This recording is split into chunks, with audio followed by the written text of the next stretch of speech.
It's time now for the latest news on what's hot and what's not in the world of technology with Matthew Dickerson on Tech Talk. Here on TCFM 88.9. Morning, Matthew. How are you? I'm very good, thank you, Richard. I am always excited to be here, always excited to be talking about technology. Yeah, indeed. And I'm trying to find your notes. And I don't know, they're in amongst all this because we've been chatting about other things. Oh, dear. I do know that I want to talk to you about the laser-guided knife-throwing machine. This sounds deadly, terrible, and shouldn't be on the market. Well, I think it's one of those things that someone's invented something just because they can. Yes. And it's quite a skill when you see people at a circus, for example, and they're doing knife throwing at someone stuck on a board and they're very accurate with their knives. They've practiced obviously for years and years and years. They know the exact distance away. They know the rotational speed to throw the knife at so that the sharp bit goes into the board. A huge amount of skill there. And so someone just said, you know what, I'd like to see if I can do all of that with a machine. So they came up with a laser-guided machine that actually checks the distance from where it's shooting or sending the knife from. I'm not sure if they call it throwing a knife when it's a machine, but throwing the knife from. And it can go anywhere from, say, 15 feet away. So it's an American thing, so I'm talking in feet, but 15 feet down to, say, 5 feet away. First thing it does is it checks the distance from the wall that it's throwing the knife at. Then it works out how many rotations it's got to do to actually get the knife point to go into the wall. And then it's got a laser point that you aim it with, and then it does all that in obviously the blink of an eye, and then you hit the button and bang, away it goes. 10 knives loaded up into it, and it will shoot 10 knives with laser guided accuracy, and they'll always have the pointy bit going into the timber.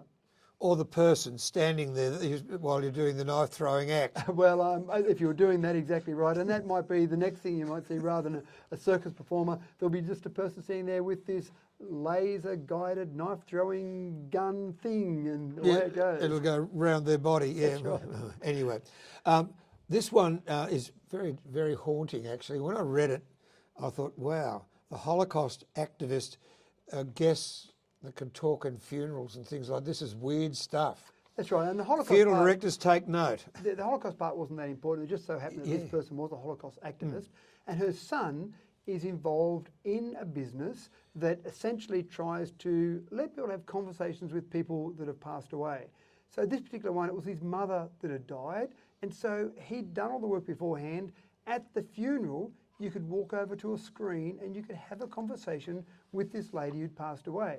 Now, the way they do all that is they first of all sit down and quiz someone and ask a range of questions, the sort of questions you might be asked at a funeral. So it's not using fake or deep fake technology. It's not putting together different sentences from what you've said. You would sit down and you would say, Richard, how did you get started in radio? Richard, what's your favourite memory of being on radio? What's your best part about growing up in Lismore? All these sorts of questions you'd ask. Yeah. You'd have all your answers recorded. And then sitting there at the funeral would be a screen with your face on it. And someone would go over and they would ask a question. Now, AI then comes into play where it sorts through all the questions that you were asked before you died. And then it picks out the answer that's closest to the question that someone's asked, and then you would sit there and give an answer. So someone would come to Richard, oh, Richard, remember that time we did this funny thing? And you mightn't have answered that question. So you might say, oh, gee, I can't remember that one, Matthew. Ask me another question. And so then you might ask another question. It's a way of interacting with someone, because at a funeral, and I was at a funeral earlier this week, everyone's talking about their memories about the particular person who's passed away. And you're trying to remember various things and various memories, but imagine having the person that you actually were talking about, sitting there answering some of those questions. I don't know. Bit eerie? I don't know. It's a bit weird and a bit scary for me. I don't know whether I'd like it. But anyway, it's out there and you can do it, I suppose. You can do it right now, yeah. All right. No, I don't think it's for me. Now, your smartphone can be recognised by the way you hold it. Come on. Well, this is the thing. We are trying always to get our phones to be easy for us as a legitimate user to get into, but difficult for someone else to get into. We've had pins for a long time, obviously. Of course, you sit there and type your pin in. Someone can be looking over your shoulder. A bit of a hassle to type that in. So we've gone to fingerprint and we've gone to Face ID. That's obviously okay, but I know my kids, one of my kids in particular, can pick up my phone and look at it and it will unlock the phone because our face structure is so similar because obviously Well, I use we're related. fingerprints, yeah. And fingerprints, obviously, again, it's a bit of a hassle. If you've got a bit of grease or dirt on your fingers, it mightn't quite work. So they're always trying to work out better ways to unlock your phone and then get to the point where it's not anyone else that can unlock it, it's just you. They did a whole bunch of research. They got 217 people together and they said, we want you to pick up your phone, put it down, use it, just move the way you would normally use your phone. They did those tests for about 30 seconds each time. Then they put all that data into an algorithm and then they said, now, pick up your phone, let's see if it recognises who you are. It got it accurate about 92.5% of the time and it did it within about 1.5 seconds through nothing else than the way you picked up the phone. And so it's quite interesting. Again, now, if I see you pick up the phone and I see Flynn pick up the phone, I can't detect that you picked it up at 3 metres per second and Flynn was 3.5 metres per second because I'm a human. I'm not accurate enough for those sort of things. But this is the thing, all the technology in your phone, the accelerometer that's in there, the spatial recognition, it can detect those ever so small differences to the point where it knows the different speed that you and Flynn might pick up the phone and the angle you hold it at and the way your hand is gripping the phone. So I don't expect this to be seen in phones that come out this year. Give it 5 years, this sort of technology will be in phones that are coming out. I think it's sensational. I think it's a really good idea. Very good idea. Now, the most useless thing I've ever heard of in all my life. I've given you some pretty useless ones in the past. So this one rates number 1. The world's first self-powered cycling helmet. Now, come on. I know you're a cyclist, and I know that's why you put it in. But fair dinkum with an integrated lighting system. Come on. You are going straight to my heart there. I find this is an incredibly useful one. This is one of those things. I have a major first world problem. When I come back from my bike ride in the morning, I have to plug in my tail light, plug in my little headlight that I have, plug in my trip computer. I have to plug in my bike because I've got electronic gears on there. It's about 15 seconds. I've got a waste of my life every day, Richard, when I come back from a bike ride. So this helmet will solve part of my problem. It's actually got tiny solar panels on the top of the helmet, and they can harvest light from anything, from lights in a room, from obviously the sun outside, and it's also got some little motion sensors inside it. So as soon as I put that helmet on, my tail light on the helmet turns on. It's got batteries on it, and then I'm outside. Anytime there's any light at all, it's charging up that battery, but it can still go for a normal ride, say an hour ride with the batteries that are on there. Then when I come back and I sit the helmet down still, it detects that the helmet has not moved for say 30 seconds. I'll turn the tail light off now, and then it starts harvesting all that light it can. So sit it near a window maybe, get some light from outside, have it in a room where the lights are on, it'll harvest that light. By the time I put the helmet on the next morning, I know that battery's fully charged, ready to go, the tail light turns on automatically. My life has just been made simpler by at least 5 seconds a day. Yeah, actually, yeah. Matthew Dickinson and flashing. All right. Oh, dear me. But I've saved you the best for last, and the green solution to vinyl records. This is a good one.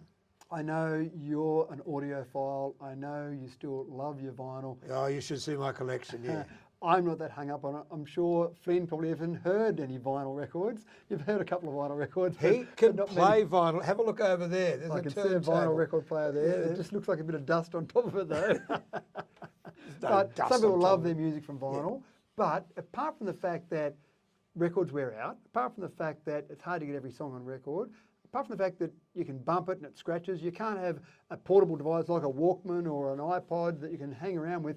Vinyl sounds great, but the real issue you should be worried about vinyl is it's made from PVC. That's PVC, right. according to Greenpeace, is the most environmentally damaging plastic there is. Of all the plastics, PVC is the worst. So we don't want to keep making records out of PVC because someday, somewhere, that record's probably going to end up in landfill. Not great for the environment, not great for our planet. So one manufacturer in Eindhoven, and I've been to Eindhoven, it's a place that's known across Europe for the innovation capital of Europe. They've come up with a way of manufacturing records out of PET.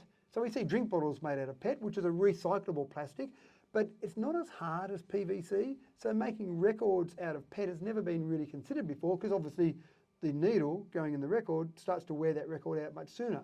But this particular manufacturer has come up with green vinyl records made out of PET that are still hard enough to play the record and play it over and over, but still being able to recycle that plastic. So this is the modern solution for all you old fogies out there like you, Richard, that like your vinyl records. I enjoy every now and again wandering out the back, grabbing a few LPs, bringing them here and playing them on the air. And there is a different sound to an LP. I'm sure there is. I mean, most of our stuff's recorded off CD, Yeah. and so on. But there's a full sound. But then my super technical technician here has found what's it called? Fresh air. Fresh air, Right. and we put CDs and we put other tunes through this program called Fresh Air, and it brings back that vinyl sound. Right. So does it give you the Cocoa Pop sound, the snap, crackle and pop sound with those vinyl records? No, it gets rid of all that. Right. We have filters in here that do that anyway. And I put a ELO record on the other day. You should have seen the scratches on that, and put it through the system here, clear as a bell. Yeah, right. Yeah. So you're saying you needed technology to fix up the vinyl record to make it better? Yes, indeed. I admit that. But it's still nice playing a vinyl record. Yeah, there's some nostalgia associated with it. It is. Do you get complaints when you play vinyl records on air and people say, that was terrible? No, they don't know. Yeah, yeah. Or unless I say I'm going to play a vinyl every now and again, I go "Rrr," and give it a bit of a scratch, and away we go. We will play some vinyl this morning. I'll go and get some. Excellent. I've been motivated now. I'll keep listening to make sure I hear it. Matt, good talking with you. Well, Tech Talk next week, and of course Tech Talk tonight at 9 o'clock with you and James Eddy. And by the way, Tech Talk with you and James Eddy is going to be repeated one day during the week. We're going to run shows at 3 o'clock in the morning. Excellent. Instead of just playing music overnight, Yep. we're going to run shows that we've run at other times at 3 o'clock in the morning. Yeah, good. And I think you're lined up for Thursday night. Oh, good. I'll get up and have a listen. into Friday morning. Right. So it'd be Wednesday. No, it'd be Thursday morning, noon to 5 a.m. It'll be in that area there. So, Yeah, okay. Yeah, good. so it'll be good. Good chatting to you. Well, yeah, it's good chatting to you too, and we'll catch you with other hats on later in the week. Thank you. Okay, Matthew Dickinson and Tech Talk, bang on 9:30, DCFM 88.9.